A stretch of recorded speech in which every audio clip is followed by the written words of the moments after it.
ಶ್ರೀ ಗುರುಭ್ಯೋ ನಮಃ. ತಲ್ಲಣಿಸದೆ ಸಿರಿವಲ್ಲಭನಲ್ಲಿ ಮನ ನಿಲ್ಲಿಸಿ ನಡೆವರಿಗೆಲ್ಲ ಜಯ. ಜನ್ಮ ನೀಡಿದ ತಾಯಿಗೆ ನಮಸ್ಕರಿಸಿ ಆಧ್ಯಾತ್ಮಿಕ ಬಂಧುಗಳಾದ ನಿಮಗೆಲ್ಲ ಹೃತ್ಪೂರ್ವಕ ನಮಸ್ಕಾರಗಳೊಂದಿಗೆ ಇವತ್ತಿನ ಆಷಾಢ ಮಾಸದ ಗೌರಿ ಪೂಜೆ, ನಾವೀಗ ಈ ಯುಗಾದಿ ಹಬ್ಬದಿಂದ ಚೈತ್ರ ಮಾಸದಿಂದ ಪ್ರತಿ ಮಾಸದ ಮಾಸ ಗೌರಿ ಬಗ್ಗೆ ತಿಳಿತಾ ಬರ್ತಾ ಇದ್ದೀವಿ. ಈಗ ಆಷಾಢ ಮಾಸದಲ್ಲಿ ಇನ್ನೇನು 4-5 ದಿವಸದಲ್ಲಿ ಆಷಾಢ ಮಾಸ ಬರುತ್ತೆ. ತದಿಗಿ ತಿಥಿ ಗೌರಿ ಪೂಜೆಗೇ ಮೀಸಲಾಗಿರುವಂಥದ್ದು. ಬಹುಶಃ ಈ ಗೌರಿ ಪೂಜೆ ಜಯಗೌರಿ ಪೂಜೆ ಅಂತ ಆಷಾಢ ಶುದ್ಧ ತದಿಗಿ ದಿವಸ ಮಾಡುವಂಥದ್ದು. ಇದು ಪಂಚಾಂಗದಲ್ಲಿ ಹಾಕಿದಾರಾ ಇಲ್ಲಿ ಹಾಕಿದಾರಾ ಅಂತ ಅದು ಇರಲಿಕ್ಕಿಲ್ಲ. ಇದು 12 ತಿಂಗಳ, ಕೆಲವೊಬ್ಬರು ಕೆಲವೊಂದು ಪೂಜೆಗಳನ್ನು ಮಾಡ್ತಾರೆ, ಕೆಲವೊಬ್ಬರು ಮಾಡಲ್ಲ. ನನಗೆ ಹಿರಿಯರಾದ ಕಮಲಮ್ಮನವರು ಈ ಮಾಸದ ಎಲ್ಲದಕ್ಕೂ ಹೇಳ್ಕೊಡ್ತಾ ಇದ್ದಾರೆ. ತುಂಬ ಅನುಭವಿಗಳು, ಹಿಂದೆ ಮಾಡಿದವರು ನೋಡಿದವರು. ಮತ್ತು ಯಾರ್ಯಾರು ಯಾವ ಫಲಾಪೇಕ್ಷೆ ಇದೆ ಅದನ್ನು ಮಾಡ್ತಾರೆ ವರ್ಷ ಪೂರ್ತಿ. ಮತ್ತು ಉತ್ತರ ಭಾರತದಲ್ಲಿ ದಕ್ಷಿಣ ಭಾರತದಲ್ಲಿ ಬೇರೆ ಬೇರೆ ಥರ ಇದೆ ಪೂಜೆ ಮಾಡೋದು. ಆದರೆ ಇದು ಆಷಾಢ ಮಾಸದ ತದಿಗಿ ಗೌರಿ ಅಂತ ಮಾಡಬೇಕು. ಈ ಸಲ ಆಷಾಢ ಮಾಸದ ತದಿಗಿ ಗೌರಿ 17ನೇ ತಾರೀಕು ಶುಕ್ರವಾರ ಬಂದಿದೆ. ಪೂಜೆ ಜಯಗೌರಿ ಪೂಜೆ ಅಂದ್ರೇನು? ಜಯ ಬೇಕು, ಎಲ್ಲ ಕೆಲಸಕ್ಕೂ ಬೇಕು. ಸಣ್ಣ ಒಂದು ಮದುವೆ ಮಾಡೋಕ್ಕೆ, ಮನೆ ಕಟ್ಟೋಕ್ಕೆ, ವಿದ್ಯಾಭ್ಯಾಸಕ್ಕೆ ಯಶಸ್ಸು ಜಯ ಅನ್ನೋದು ಎಲ್ಲರಿಗೂ ಎಲ್ಲದಕ್ಕೂ ಬೇಕು. ಈ ಆಷಾಢ ತದಿಗೆ ಅದಕ್ಕೆ ಸಂಬಂಧಪಟ್ಟಂಗೆ ಪೂಜೆ, ಗೌರಿ ಪೂಜೆ, ಗೌರಿ ಶಿವಪಾರ್ವತಿ ಪೂಜೆಯಿಂದ ಎಲ್ಲ ಫಲಗಳೂ ಸಿಗತ್ತೆ ಮುಖ್ಯವಾಗಿ. ಆಮೇಲೆ ಅಂತರ್ಯಾಮಿ ದುರ್ಗಾ, ಲಕ್ಷ್ಮಿ, ಭಗವಂತ, ಹಾಗೆ ಮಾಡೋದು ಪೂಜೆ ಮಾಡೋ ಕ್ರಮ. ಇದನ್ನು ಗೌರಿ ಪೂಜೆಯ ಕ್ರಮಗಳನ್ನು ನಾವು ಹಿಂದೆ ಎಲ್ಲ ತಿಳ್ಕೊಂಬಿಟ್ಟಿದ್ವಿ, ಪ್ರತಿ ಸಲ ಹೇಳುವ ಅವಶ್ಯಕತೆ ಇಲ್ಲ. ಅಕ್ಕಿ ತಟ್ಟೆ ಹಾಕಿ ಅರಿಶಿನ ಗೌರಿ ಮಾಡಿ ಅದನ್ನು ಗೌರಿ ಅಂತ ಅನುಸಂಧಾನ ಮಾಡಿಕೊಂಡು ಶುದ್ಧ ಮಡಿಯಿಂದ. ಇದರಲ್ಲಿ ವಿಶೇಷ ಏನು ಅಂತಂದರೆ ಪೂಜೆ ಮಾಡೋರು ಕೆಂಪು ಬಟ್ಟೆ ಧರಿಸ್ಬೇಕು ಅಂತ. ದುರ್ಗಾ ಅನ್ನೋ ಒಂದು ಸನ್ನಿಧಾನ ಇರೋದ್ರಿಂದ ಕೆಂಪುಗೆ ವಿಶೇಷತೆ ಇದೆ. ಇನ್ನು ಕೆಲವೊಬ್ಬರಲ್ಲಿ ಅವರು ಹಿರಿಯರು ಹೇಳಿದರು, ಕೆಲವೊಬ್ಬರು ಮನಸ್ಸಲ್ಲಿ ಕೆಂಪು ಮುತ್ತೈದೆಯರಿಗೆ ಅನ್ನೋದೊಂದಿದ್ದರೆ ಕೇಸರಿ ಬಟ್ಟೆ, ನಾವು ಸಿಂಧೂರ ಅಂತ ಹೇಳ್ತೀವಲ್ಲ, ಆ ಬಣ್ಣದ ಬಟ್ಟೆಯನ್ನು ನಾವು ಪೂಜೆ ಮಾಡೋರು ಧರಿಸ್ಬೇಕು. ಅವತ್ತಿನ ಪೂಜೆಗೆ ಇದಕ್ಕೆ ಎಲ್ಲ ಕೆಂಪು ಹೂವು, ಇದು ಕೆಂಪು ಗುಲಾಬಿ, ಕೆಂಪು ಹೂಗಳನ್ನು ಬಳಸಬೇಕು. ಇನ್ನೂ ಭಾಳ ವಿಶೇಷ ಈ ಜಯಗೌರಿಗೆ ಸಂಬಂಧಪಟ್ಟಂಗೆ ಅಂತಂದರೆ ಷೋಡಶ ಉಪಚಾರ, ಪೂಜೆ, ನೈವೇದ್ಯ ಇದೆಲ್ಲ ಇರುತ್ತಲ್ಲ, ಅದರಲ್ಲಿ ಬನ್ನಿ ಎಲೆನ ಸಮರ್ಪಣೆ ಮಾಡಬೇಕು. ನೋಡಿ, ಬನ್ನಿ ಗಿಡಕ್ಕೂ ಬನ್ನಿ ಎಲೆಗೂ ಜಯಕ್ಕೂ ತುಂಬ ಸಂಬಂಧ ಇದೆ. ನಮ್ಮ ಸನಾತನ ಧರ್ಮದ ಪೂಜೆ ಪುನಸ್ಕಾರ ಹೇಗೆ ಹೊಂದಾಣಿಕೆ ಆಗ್ತಾಯಿತ್ತು ಅನ್ನೋದಕ್ಕೆ ಇತ್ತು ಬನ್ನಿ. ಯಾಕಂದರೆ ನಾವು ವಿಜಯದಶಮಿ ದಿವಸ ಅದನ್ನು ಪಾಂಡವರು ವಿಜಯ ಆಗಿದ್ದು ಅಂಥೇಳಿ ಬನ್ನಿ ಗಿಡಕ್ಕೆ ಪೂಜೆ ಮಾಡ್ತೀವಿ. ಬನ್ನಿ ಪರಸ್ಪರ ಕೊಡ್ತೀವಿ, ಬಂಗಾರ ಅನ್ನೋ ಮಟ್ಟಿಗೆ ಕೊಡ್ತೀವಿ. ಆದ್ದರಿಂದ ಇಲ್ಲಿ ನಾವು ಬನ್ನಿಗೆ ಇದನ್ನು ಎಲೆಯನ್ನು ಗೌರಮ್ಮಗೆ ಏರಿಸೋದು ಜಯಕ್ಕೆ ಅನುಕೂಲವಾಗಿದೆ ಅಂತ. ಮತ್ತು ಇವಳು ದುರ್ಗಾದೇವಿ ಅನ್ನೋದೊಂದು ಅನುಸಂಧಾನ ಇರೋದ್ರಿಂದ ಕೆಂಪು ಪ್ರಿಯ ಇವಳು. ಕೆಂಪು ಗೆಜ್ಜೆ ವಸ್ತ್ರ, ಕೆಂಪು ಹಚ್ಚಿದ ಗೆಜ್ಜೆ ವಸ್ತ್ರ, ಕೆಂಪು ಮಂತ್ರಾಕ್ಷತೆ, ಈ ಥರ ಎಲ್ಲವನ್ನು ನಾವು ಅವಳಿಗೆ ಸಮರ್ಪಣೆ ಮಾಡಿ ಭಕ್ತಿಯಿಂದ ಬೇಡ್ಕೊಂಡ್ರೆ ನಮಗೆ ಯಾವ ಕೆಲಸದ ಅವಶ್ಯಕತೆ ಇರುತ್ತೋ ಅದರಲ್ಲಿ ಜಯ ಸಿಗತ್ತೆ ಅಂತ ದೊಡ್ಡವರು ಹೇಳ್ತಾರೆ. ಇನ್ನು ನೈವೇದ್ಯಕ್ಕೂ ಪುಳಿಯೋಗರೆ ನೈವೇದ್ಯ ಮಾಡೋದು ವಿಶೇಷ. ಹಣ್ಣು ಹಾಲು ಎಲ್ಲ ನೈವೇದ್ಯ ಮಾಡಬೇಕು. ಅದ್ರ ಜೊತೆಗೆ ಇವಳಿಗಾಗಿಯೇ ಮಾಡೋದು ಅಂತಂದರೆ ಪುಳಿಯೋಗರೆನೂ ನೈವೇದ್ಯ ಮಾಡಬೇಕು, ವಿಶೇಷತೆ. ಹಾಗೆ ಮುತ್ತೈದರಿಗೆ ದಾನ, ಮಂಗಳ ದ್ರವ್ಯಗಳನ್ನು ದಾನ ಕೊಡಬೇಕು. ಭಕ್ತಿಯಿಂದ ಜಯಗೌರಿ ಪೂಜೆ ಮಾಡಿ ನಮಗೆ ಬೇಕಾದ ಜಯದ ಫಲವನ್ನು ನಾವು ಪಡ್ಕೊಳ್ಳೋದು ಈ ಆಷಾಢ ತದಿಗೆ ಗೌರಿಯ ವಿಶೇಷತೆ. ಇದನ್ನು ನಾವು ಮಾಡಬೇಕು. ಇದು ಪದ್ಧತಿ ಅಥವಾ ಜೀವನ ಪೂರ್ತಿ ಮಾಡಬೇಕು ಅಂತ ಇಲ್ಲದಿದ್ರೂ ಹೀಗೆ ಇದು ಮಾಸ ಗೌರಿಯ ಇದರೊಳಗೆ ಬರುತ್ತೆ, ಕ್ರಮದಲ್ಲಿ ಬರುತ್ತೆ. ಆದ್ದರಿಂದ ತಿಳ್ಕೊಂಡಾಗ ಫಲಾಪೇಕ್ಷೆ ಇರೋರು, ಅವಶ್ಯಕತೆ ಇರೋರು ಈ ಜಯಗೌರಿ ಪೂಜೆಯನ್ನು ಮಾಡಬೇಕು. ಹಾಡು ಹೇಳಿಕೊಂಡು ಸಾಂಪ್ರದಾಯಿಕ ಹಾಡು ಇದೆಲ್ಲ ಹೇಳಬೇಕು.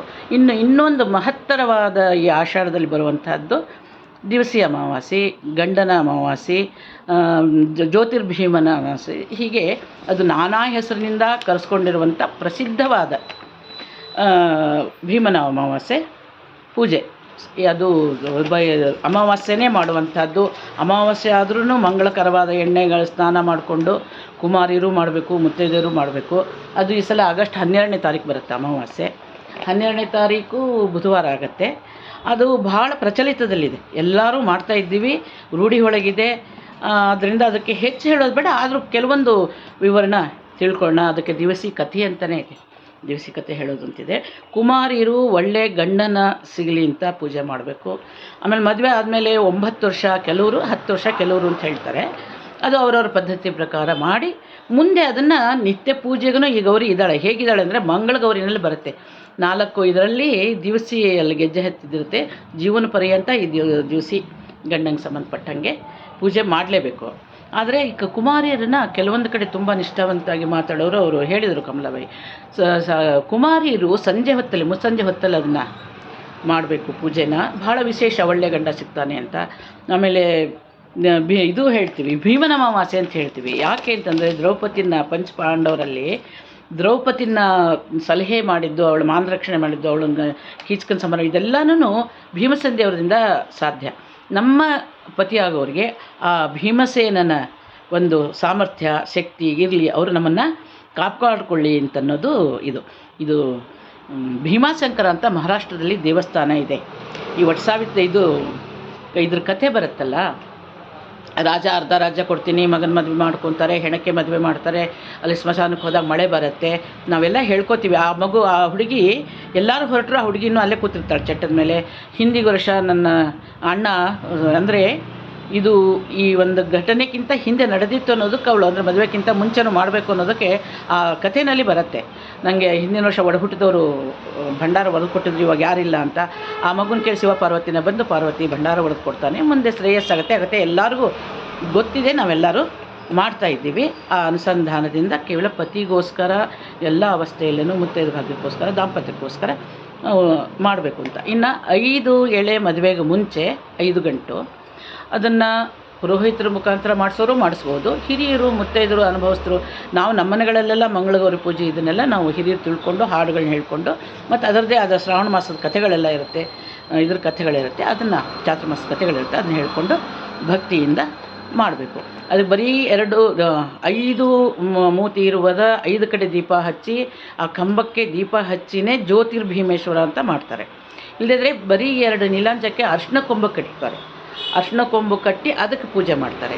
ಇಲ್ಲದ್ರೆ ಮೃತ್ತಿಕೆಯಿಂದ ಇದ್ರದ್ದು ಜ್ಯೋತಿ ಆಕಾರ ಮಾಡಿ ಅದಕ್ಕೆ ಪೂಜೆ ಮಾಡ್ತಾರೆ. ಗರಿಕೆ, ಪತ್ರೆ, ಶ್ರಾವಣ ಮಾಸದ ಹೂವು ಇದು ಎಲ್ಲನೂ ಸಾಂಗವಾಗಿ ಪೂಜೆ ಮಾಡಿ, ಕತೆ ಹೇಳಿ, ಕಣ್ಣು ಕಪ್ಪು ಹಿಡಿದು ಇದನ್ನು ಮಾಡಿ ಉಡಿ ಕೊಟ್ಟು ಎಲ್ಲವನ್ನು ಹಿರಿಯರಿಂದ ಇದರಿಂದ ಭಕ್ತಿಯಿಂದ ಮಾಡ್ತಾ ಹೋಗಬೇಕು. ಈ ಭೀಮನ ಅಮಾವಾಸ್ಯೆ ಕತೆ ಬಹಳ ಅದ್ಭುತವಾಗಿದೆ, ಸಂಭ್ರಮವಾಗಿದೆ. ಮತ್ತು ಎಲ್ಲರೂ ಮಾಡಬೇಕು ಅಂತನ್ನೋದು ಗಂಟು ಕಟ್ಟಕ್ಕೂ ಇದನ್ನು ಹೇಳ್ತಾ ಹೋದರೆ ಕಥೆನಲ್ಲಿ ಎಲ್ಲನೂ ಬರುತ್ತೆ. ಇಂತಹ ಆಷಾಢ ಮಾಸದಲ್ಲಿ ಬರುವ 2 ಗೌರಿ ಪೂಜೆಯನ್ನು ನಾನು ನಿಮಗೆ ಇವತ್ತು ತಿಳಿಸ್ತಾ ಇದ್ದೀನಿ. ಅವಳ ಭಕ್ತಿ ಎಷ್ಟಿತ್ತು ಅಲ್ಲಿ ಅಂತಂದರೆ ಆ ಪರಂಪರೆಯಿಂದನೇ ಮಣ್ಣಿನಿಂದ ಬಹುಶಃ ಉತ್ತರ ಕರ್ನಾಟಕದವರು ಕುಂತಿ ಮಾಡ್ಕೊಳ್ತಾರೆ ಅಂತ ಅನಿಸುತ್ತೆ. ಅವಳಿಗೇನೂ ಸಿಗಲ್ಲ, ದೀಪ ಅಲ್ಲಿರೋ ಮೃತ್ತಿಕೆ ತೊಗೊಂಡೇ ಮಣ್ಣನ್ನು ಮಾಡ್ಕೋತಾಳೆ, ನೀರನ್ನು ಎಣ್ಣೆ ಮಾಡ್ತಾಳೆ, ಅಲ್ಲಿರೋ ಯಾವುದೋ ಗಿಡದ ಒಂದು ನಾರನ್ನು ಎಳ್ಕೊಂಡು ಅದನ್ನು ಬತ್ತಿ ಮಾಡ್ತಾಳೆ, ಪೂಜೆ ಮಾಡ್ತಾಳೆ, ಸತ್ತುಗಂಡ ಬದುಕ್ತಾನೆ ಅಂತ ಕಥೆ ಒಳಗೆ ಬರುತ್ತೆ. ಎಷ್ಟು ಅದ್ಭುತವಾದ ಶಕ್ತಿಗಳಿದೆ, ಎಷ್ಟು ಸಾಧಕರಿದ್ದಾರೆ, ಎಷ್ಟು ಮಹಿಮೆ ಇದೆ. ಅದನ್ನು ನಾವು ಸ್ವಲ್ಪ ಮಟ್ಟಿಗಾದ್ರೂ ಮಾಡಿಕೊಂಡು ಕಾಲಕ್ಕೆ ತಕ್ಕಂಗೆ ನಮ್ಮ ಜೀವನದ ಶೈಲಿಗೆ ತಕ್ಕಂತೆ ಮಾಡಿಕೊಂಡು ಹೋಗೋದು ಬಹಳ ಚಾತುರ್ಮಾಸದಲ್ಲಿ ಇದು ಆರಂಭ ಆಗುತ್ತೆ. ಮೊದಲು ಗಂಡನ ಪೂಜೆಯಿಂದ ಆರಂಭ ಮಾಡ್ತೀವಿ. ಎಲ್ಲರೂ ಎಲ್ಲ ವಯಸ್ಸಿನವರೂ ಇದನ್ನು ಪೂಜೆ ಮಾಡಿ ದಾರ ಕಟ್ಕೊಂಡು, ಈಗ ಮನೆಯಲ್ಲಿ ಕೂಡು ಕುಟುಂಬದಲ್ಲಿ ಹಿಂದೆ ನಾವು ಮಾಡ್ತಿರ್ತೀವಿ, ನಮ್ಮ 9-10 ವರ್ಷ ಆಗೋಷ್ಟಕ್ಕೆ ಮಕ್ಕಳು ಹುಡ್ತಾರೆ, ಮೊಮ್ಮಕ್ಕಳು, ಸೊಸೆಯರು, ಹೀಗೆ ಎಲ್ಲ ಮುತ್ತೈದೆಯರನ್ನು ಮಾಡುವ ಮಕ್ಕಳಿಗೆಲ್ಲ ಸಹಾಯ ಮಾಡಿಕೊಡ್ಬೇಕು. ಕಡುಬು ಮಾಡಬೇಕು. ಕಡುಬಿಂದು ಒಂದು ಬಹಳ ಮುಖ್ಯ ಇಲ್ಲಿ, ಕಡುಬು ನೈವೇದ್ಯ ಆಗಬೇಕು. ನಾನು ಯಾವುದೇ ಒಂದು ಇದನ್ನು ಮಾಡಿ ಕ್ರಮವಾಗಿ ಹೇಳಿದಿರ ಒಂದು ನೆನಪಿನ ಶಕ್ತಿನಲ್ಲಿ ಮೊನ್ನೆ ಅವ್ರ ಜೊತೆಗೆ ಮಾತಾಡಿದ್ದೆ, ಕಮಲಮ್ಮ ಅವ್ರ ಜೊತೆಗೆ. ಅವ್ರು ಹೇಳಿದ ಒಂದು ಇದರಲ್ಲಿ ನಾನು ಹೇಳ್ತಾ ಬರ್ತೀನಿ. ಇದರಲ್ಲೂ ನಿಮ್ಮದೇ ಆದ ಸ್ವಂತ ಯಾವುದಾದ್ರೂ ಪದ್ಧತಿಗಳಿದ್ದರೆ ಖಂಡಿತ ಬಿಡದಿರ ಅದನ್ನು ಅನುಸರಿಸ್ಕೊಂಡು ಮಕ್ಕಳ ಕೈಯಿಂದನೂ ಮಾಡಿಸಿ. ದೊಡ್ಡ ಮದುವೆ ಆದಮೇಲೆ 10 ವರ್ಷ ಮಾಡಿ, 9 ವರ್ಷ ಮಾಡಿ, ಅದು ಅವರವರ ಕ್ರಮದ ಹಿನ್ನೆಲೆಯಲ್ಲಿ ಬಂದಂಗೆ ಮಾಡಿ ಕತೆ ಹೇಳಿ ಎಲ್ಲರೂ ನಾವು ಗೌರಿಯ ಅನುಗ್ರಹಕ್ಕೆ ಪಾತ್ರರಾಗೋಣ. ಜಯಗೌರಿ ಬೇಕು ಅಂದವರು ಮಾಡಿ ಜಯ ಗಳಿಸೋಣ, ಮತ್ತು ಮುತ್ತೈತನ ಇದನ್ನೆಲ್ಲ ಪಡ್ಕೊಳ್ಳೋಣ ಅಂತ ಹೇಳ್ತಾ, ನಿಮ್ಮೆಲ್ಲರಿಗೂ ಇದು ಒಂದು ಮಾಸಗೌರಿಯ ಹೊಸ ವಿಷಯಗಳನ್ನು ಹೇಳೋಕ್ಕೆ ನನಗೂ ಹಿರಿಯರಿಂದ ಕೇಳಿ ಹೇಳೋದಕ್ಕೆ ತುಂಬ ಸಂತೋಷ ಇದೆ.